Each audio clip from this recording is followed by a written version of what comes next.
Hello, bienvenue sur notre chaîne. Pensez à vous abonner à notre chaîne, à activer la cloche de notification, à commenter cette vidéo, à la liker, à la partager. Hello, bienvenue mesdames dans cette vidéo spéciale sur l'importance de la routine du coucher.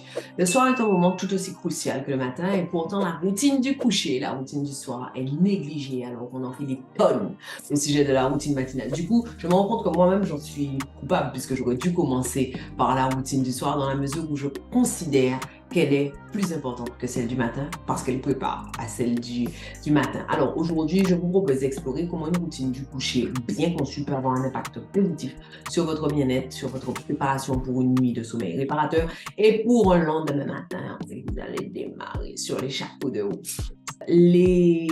On va commencer par les ondes cérébrales du soir. Commençons par comprendre ce qui se passe dans votre cerveau le soir. À la tombée de la nuit, votre cerveau commence à émettre des ondes cérébrales de type θ. Il va progressivement passer des ondes bêta qu'il utilise toute la journée pour l'action, pour la concentration, aux ondes θ. Et ça va vous préparer naturellement à la relaxation et au sommeil. Les routines du soir sont donc essentielles pour faciliter cette transition en douceur. Il est fondamental de souligner que se coucher à la même heure tous les soirs est extrêmement bénéfique pour votre cerveau et pour votre corps. Cette régularité va permettre d'aligner votre horloge biologique interne, connue sous le nom d'un rythme circadien. Lorsque votre horloge biologique est cohérente, votre cerveau et votre corps fonctionnent de manière optimale. Est-ce que vous faites partie de ces gens qui ont besoin d'un réveil? Je n'ai pas besoin de réveil. J'utilise le réveil par mesure de sécurité, mais je me réveille toujours juste un petit peu avant le réveil. Je me réveille à l'heure où j'ai prévu de me réveiller. Tout ça parce que mon horloge biologique interne est extrêmement bien réglée. Je me couche et je me réveille aux environs de la même heure, si bien que sans avoir besoin de montre ou de réveil, mon corps et mon cerveau savent à peu près où on se situe sur l'axe des temps, ce qui leur permet, en fonction de leur niveau d'énergie, de se réveiller lorsque je leur propose une heure. Mais bon, ça on va revenir là-dessus à un autre moment, mais vous avez bien compris que vous coucher à la même heure va permettre d'aligner votre horloge biologique interne, ce qui va permettre à votre corps et à votre cerveau de fonctionner de manière optimale. Alors, selon une étude qui a été publiée dans la revue Nature Communications, le maintien d'une heure de coucher régulière est étroitement lié à la qualité de votre sommeil. Des horaires de sommeil irréguliers peuvent perturber votre horloge biologique, ce qui rend plus difficile l'endormissement et la consolidation du sommeil. Voyons maintenant l'impact d'une routine du coucher sur la relaxation et le sommeil. Votre routine du coucher peut avoir un impact considérable sur votre capacité à vous détendre et à vous endormir rapidement. En prenant le temps de vous préparer mentalement et physiquement au sommeil, vous favorisez une nuit de repos réparateur. Selon une étude de l'Université d'Harvard, les routines du soir qui incluent des activités relaxantes comme la lecture, comme la méditation, peuvent réduire les niveaux de cortisol, une hormone du stress dans le sang.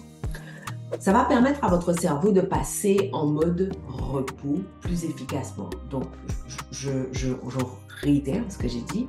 Si vous pratiquez des activités relaxantes, ça va permettre de réduire le taux de cortisol dans votre sang et cela va donc vous permettre de passer en mode repos plus efficacement. D'autres recherches publiées dans le Journal of Sleep Research indiquent que des routines du soir structurées améliorent la qualité du sommeil et réduisent les troubles du sommeil. On est bien d'accord, hein? Toutes les études tendent à montrer qu'il vous faut une routine du coucher.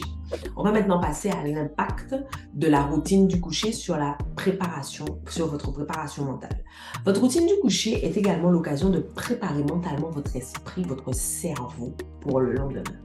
En prenant quelques minutes pour organiser vos pensées, pour déstresser, pour planifier votre journée, vous allez aborder la nuit et le jour suivant avec plus de sérénité. Une étude menée par l'Université de Stanford a montré que la pratique de la méditation du soir peut aider à réduire l'activité cérébrale liée à l'anxiété et au stress. Votre cerveau réagit en libérant des hormones de relaxation et en favorisant ainsi un sommeil de meilleure qualité. En gros, vous endormir comme une masse devant la télé parce que vous êtes trop fatigué pour faire autre chose, c'est un mauvais plan en fait. Ça fait que vous êtes encore plus fatigué, que vous récupérez encore moins et que vous commencez la journée du lendemain moins bien. Selon une étude de l'Université de Californie, les routines du soir qui incluent des étirements doux, des exercices de relaxation musculaire peuvent améliorer la qualité de votre sommeil en réduisant les tensions corporelles. Et enfin, les routines du soir sont associées à une augmentation de la durée du sommeil profond, ce qui est essentiel pour la récupération physique. Maintenant, on va passer, et après, j'arrête de vous assommer avec mes données scientifiques qui visent à vous convaincre de l'importance cruciale d'avoir une routine du coucher. L'impact de la mélatonine dans la routine du coucher. Votre routine du coucher déclenche également la sécrétion de mélatonine, qui est une hormone qui va réguler votre sommeil. En suivant une routine cohérente, une routine régulière, vous allez aider votre cerveau à comprendre que l'heure du sommeil approche. Il va donc commencer à sécréter de la mélatonine en amont et cela va favoriser votre endormissement. Une fois de plus, les études montrent que les activités relaxantes comme la lecture ou la méditation favorisent la sécrétion de mélatonine, cette hormone qui va signaler à votre cerveau qu'il est temps de dormir, vous aidant à vous endormir plus rapidement et à améliorer la qualité de votre sommeil. Bon, maintenant que vous avez compris, je m'en tiens juste à la routine du coucher.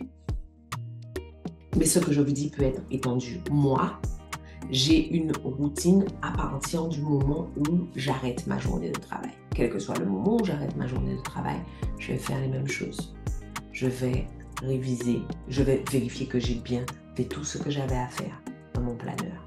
Ce qui n'a pas pu être fait, je vais le reporter pour le supprimer de la journée d'aujourd'hui, pour que ne reste sur ma journée d'aujourd'hui que ce qui a été fait. Je vais ranger mon bureau. Je vais récupérer mon téléphone, je vais remettre mon bureau à sa place parce que je suis tout le temps en train de déplacer mon bureau dans tous les sens pour faire mes vidéos. Ensuite, je vais éteindre le diffuseur de parfum. Je vais ouvrir mon bureau pour en sortir et je vais refermer la porte, refermer la lumière, etc. Ça va permettre à mon cerveau de comprendre que ça y est, c'est le moment de passer en mode famille. Si j'ai une grosse journée de travail devant moi, je ne vais surtout pas faire ça aux environs de 17-18 heures. Sinon, mon cerveau aura du mal à repartir dans le boulot, dans la concentration. Donc, tant que je n'ai pas fini complètement ma journée de travail, je ne fais pas ça. Et donc, à partir du moment où j'ai fini de travailler, j'ai toute une séquence de choses que je vais faire encore et encore qui vont petit à petit signaler à mon cerveau que c'est le moment de dormir. En général, après que nous ayons fini la prière familiale, j'ai un coup de barre de dingue. Oui, mon cerveau sait qu'à ce moment-là, je monte, je me prépare, je me douche, je me parfume, etc. Et je vais me coucher. Si je dois reprendre le boulot après avoir fait la prière familiale, il va falloir que j'active un autre rituel pour bien dire à mon cerveau, debout, on se réveille là, on retourne travailler. Je vais vous proposer un processus en 5 étapes pour une routine du coucher. On va passer aux étapes clés que, d'après moi, et d'après les recherches que je viens de vous citer, vous devriez inclure à votre routine du coucher pour vous détendre, vous préparer mentalement et favoriser votre récupération physique optimale. Vous devez avoir impérativement une étape de détente physique. Accordez-vous un moment de détente physique en pratiquant des étirements doux, des exercices de relaxation musculaire, mais ça peut aussi être un bain.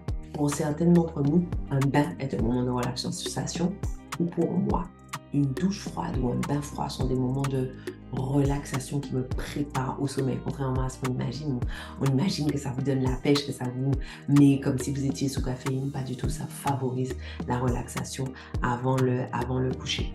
Dans votre deuxième étape, vous devez avoir votre préparation mentale. Prenez quelques minutes pour méditer, pour organiser vos pensées, pour chasser le stress, pour planifier votre journée du lendemain, pour visualiser votre journée du lendemain. Dans votre étape 3, vous devez avoir un rituel du sommeil. Établissez un rituel du sommeil en suivant une routine de soins personnels, comme le brossage de vos dents, votre démaquillage, l'utilisation de certains parfums. J'utilise toujours le même parfum la nuit. Oui, je mets du parfum la nuit. Et en vrai, j'en utilise deux.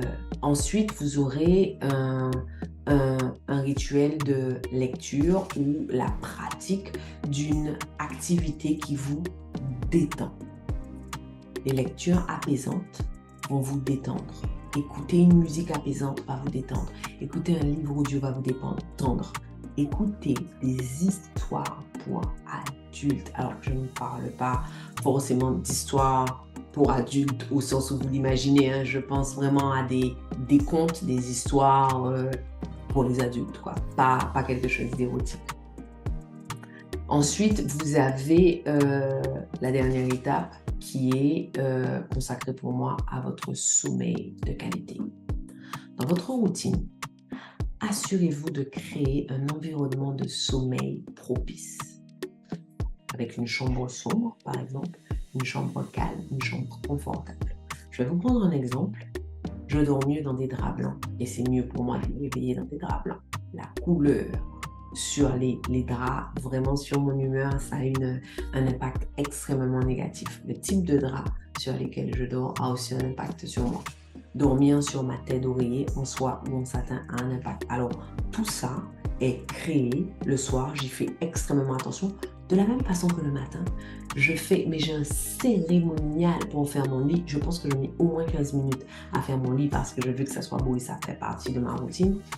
Défaire mon lit, préparer l'endroit où je vais dormir, veiller à l'aérer, veiller à ce que le niveau de lumière soit vraiment bas dans l'espace, vont me préparer à récupérer de façon efficace. Votre routine du coucher est un moment crucial pour préparer votre corps et votre esprit au repos nocturne.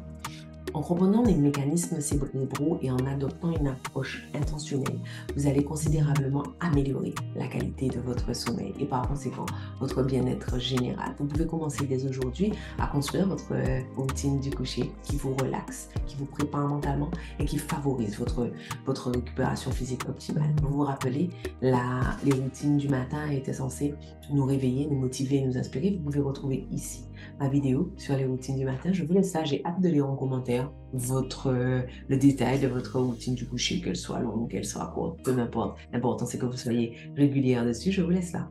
Je vous envoie des paillettes au canon et je vous souhaite une bonne nuit. Pensez à vous abonner à notre chaîne, à activer la cloche de notification, à commenter cette vidéo, à la liker, à la partager.